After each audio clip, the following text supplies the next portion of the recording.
Satyabama Institute of Science and Technology, Chennai and Sriperumbudur.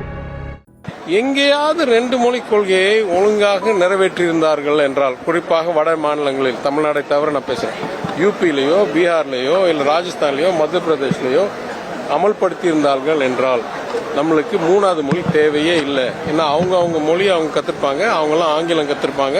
எல்லா மும்மொழி கொள்கைகளையும் ஆங்கிலம் இரண்டாவது மொழியாக தான் கூறுகிறார்கள், 68லேருந்து கூறுகிறார்கள்.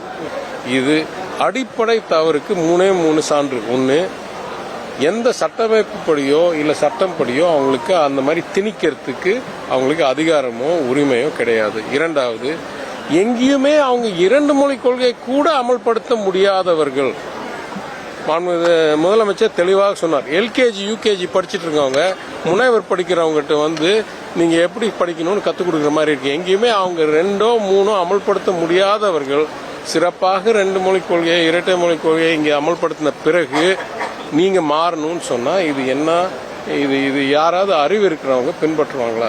மூணாவது கேள்வி, இத்தகைய சூழ்நிலையில் நிறைய மாநிலங்களில் அவங்களுக்கு ஒரு மொழி கொள்கை கூட ஒழுங்காக நிறைவேற்ற முடியாத சூழ்நிலையில் நம்மள்கிட்ட வந்து நீ ரெண்டு மொழியில சிறப்பா செஞ்சிட்டு இருக்க, ஆனால் நீ மூணு மொழி பண்ணியே ஆகணும் கட்டாயப்படுத்தினா பாக்கி இருக்கிற இடங்களை நம்ம அளவுக்கு உயர்த்த முடியாதது என்றதனால் நம்மளை அவங்க அளவுக்கு குறைக்கணும் என்று முயற்சி செய்கிறார்களா என்ற அச்சம் உருவாகுது.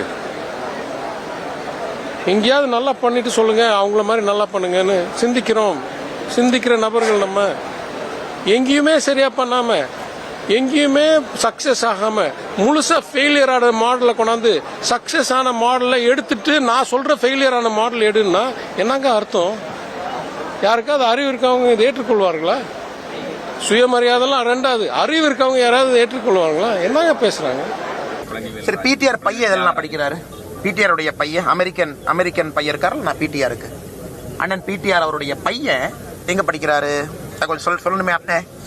சும்மா போய் நான் டிவியில போய் பேசுவேன், நான் வந்து வாய் திறந்து பேசுவேன், மதுரை பத்திரிகையாளர் சந்திப்புல போய். ஏன்னா அறிவுள்ளவர்களான்னு ஒரு வார்த்தையை கேட்டிருக்காரு. ஒரு அமைச்சர் வந்து அறிவுள்ளவர்கள் ஏற்றுக்கொள்ள மாட்டார்கள் சொன்ன பிறகு அந்த அமைச்சர்கிட்ட திரும்ப நான் கேட்கிறேன், உங்களுடைய மகன் இந்திய குடிமகனா? முதல் கேள்வி.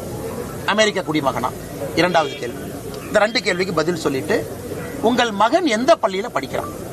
அப்ப உங்க மகன் 3 மொழி சொல்லிக் கொடுக்கக்கூடிய பள்ளியில படிக்கிறானா? உங்களுக்கு அறிவில்லைன்னு தானே அர்த்தம். பிடிஆர் கண்ணாடி பார்த்து பேசிட்டு இருக்காரா?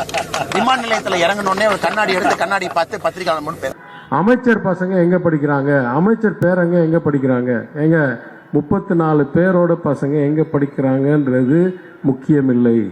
8 கோடி மக்களுக்கு என்ன கல்வி திட்டம் என்றதுதான் முக்கியம். எந்த வாதத்திலையும் தனிநபருக்காக திசை திருப்பும் போது இது மிகவும் தோல்வி அடையக்கூடிய வாதத்தை தான் திசை திருப்புறாங்கன்னு நம்ம எண்ணணும். ஆனாலும் நான் ஒரு உண்மையை இங்கே சொல்ல விரும்புகிறேன். ஏதோ ஒரு கட்சி தலைவர் இன்னைக்கு ஏதோ ஒரு பேட்டியில் சொல்லியிருக்கார், அமைச்சர் பிடிஆரோடைய பசங்க எத்தனை மொழி படித்தார்கள் என்று சொல்லட்டும்.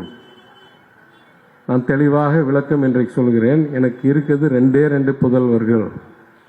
என் அப்பா பேருக்கு 2 பேருக்கும் அவங்க 2 பேர் பிரித்து வச்சிருக்கேன். ஒருத்தர் பேர் பழனி, ஒருத்தர் பேர் வேல்.